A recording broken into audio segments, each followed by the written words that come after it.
Yes, beta. Today we are going to start retirement of a partner. Adjustment of capital का case आपको पता delete हो चुका है, तो directly we are coming to retirement of a partner. Retirement क्या होता है? जब पार्टनर बिजनेस से रिटायर हो जाता है due to any circumstances. Okay, retirement के टाइम पर, हाँ जी, रिटायरमेंट के टाइम पर डेफिनेटली ऑब्वियसली अपेरेंट्स पार्टनर्स जो हैं वो कम हो गए हैं. ठीक है, तो सबसे पहला जो टॉपिक हमें करना है कि वो रेशियो चेंज हो जाती है. ऑब्वियसली बात है, पहले ये केक का पीस था, ये 3 पार्टनर्स आपस में बांट के खा लेते थे, A, B, C. ये वाला पार्टनर चला गया, ऑब्वियसली चला गया, तो आज तक ये पीस ये खाता था. तो इसके जाने के बाद ये पीस, जो केक का ये वाला पीस है, ये फेंकेंगे तो नहीं, ऑब्वियसली ये इन दोनों के पास चला जाएगा. तो कहने का मतलब ये है कि रिटायरमेंट में हमेशा जाने के बाद में जो रिमेनिंग पार्टनर्स होते हैं उनको कुछ ना कुछ जाने वाले का हिस्सा मिल जाता है, चाहे वो किसी एक को मिले, चाहे वो दोनों को मिले, किसी भी रेशो में मिले, लेकिन उनको कुछ एक्स्ट्रा मिल जाता है. तो रिटायरमेंट में आपको ये पता होना चाहिए कि अगर पार्टनर रिटायर हो जाता है तो उसके रिटायरमेंट के साथ ही रिमेनिंग पार्टनर्स को या किसी रिमेनिंग पार्टनर को गेन हो जाता है, क्योंकि उसका हिस्सा दोनों में बटे या किसी एक में बटे, मगर बटेगा ज़रूर. ऑब्वियसली वेस्ट तो करेंगे नहीं, फेंकेंगे नहीं ना, इसीलिए. तो सिंपल सा क्वेश्चन 1 से लेके 12 तक मैं डिस्कस कर रही हूँ. इसमें पहले मैं एग्जांपल, XYZ 3 पार्टनर्स हैं, 3:1 का रेशियो है. सिंपल लिखा है Y रिटायर हो गया. # Nothing is given about new ratio. Y के जाने के बाद किसने कितना बांटा, किसका रेशियो कितना होगा, nothing is given about the new ratio.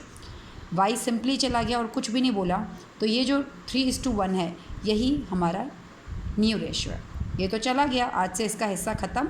और ये दोनों कहते हैं भाई जो भी है, जो पहले जैसा चल रहा था वैसे ही चलेगा, तेरा मेरा हिस्सा आपसे कितना हो जाएगा, 3:1.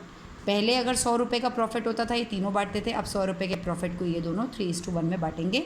तो याद रखिएगा, अगर कुछ भी नहीं बोला, बस बोला है पार्टनर चला गया, तो जो रिमेनिंग है वही हमारा क्या हो जाएगा, न्यू रेशियो. एंड सेम हमारी क्या हो जाएगी, गेनिंग रेशियो. अगर हमें nothing is stated about the new ratio, आपने एडमिशन में सैक्रिफाइसिंग पढ़ा था, क्योंकि वहाँ सैक्रिफाइस करना पड़ता था, फॉर्मूला होता था ओल्ड माइनस न्यू. यहाँ पर आप गेन पढ़ रहे हैं, फॉर्मूला होता है न्यू माइनस ओल्ड. न्यू बड़ा होता है, न्यू को ज़्यादा मिल रहा है, इसलिए न्यू आगे minus old. New minus old, new के लिए न्यू गिवन भी तो होना चाहिए. इस क्वेश्चन में न्यू रेशियो के बारे में कुछ बोला ही नहीं है, इसीलिए हमने Y को हटाया और जो रिमेनिंग है वही गेनिंग है. ठीक है, if new ratio is given, apply formula new minus old. अगर न्यू रेशियो गिवन होगा तो आप इस फॉर्मूले को अप्लाई करना. अगर न्यू रेशियो गिवन, अदरवाइज अगर न्यू रेशियो गिवन नहीं है, जैसा कि इस एग्जाम्पल में आप देख रहे हो, if new ratio is not given, remaining gaining equal है, रिमेनिंग इज़ गेनिंग. ओके, तो आपको समझ आ गया. इस क्वेश्चन में केवल Y रिटायर था, 3:1 is new and 3:1 is gaining also.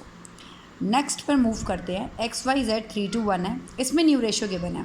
अभी मैंने बोला था if new ratio is given apply formula. मुझे क्वेश्चन में गेनिंग पूछा है, मैं फॉर्मूला ज़रूर अप्लाई करूँगी न्यू माइनस ओल्ड का, क्योंकि मुझे न्यू गिवन है. न्यू कितना है, 1/2. ओल्ड कितना था, 3/6. ऑब्वियसली गेनिंग रेशियो किसका निकलता है, जो बचे हुए पार्टनर्स हैं उनका.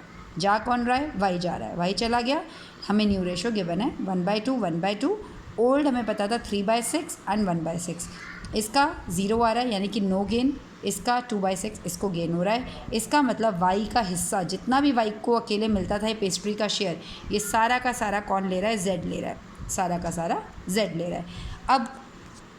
अब आगे बढ़ते हैं. हाँ, कुछ ऐसे भी क्वेश्चंस हो सकते हैं जिसमें, जैसे इस क्वेश्चन में ले लेते हैं, 3:1 ओल्ड रेशियो, Y चला गया, Y के जाने के बाद में 1:4.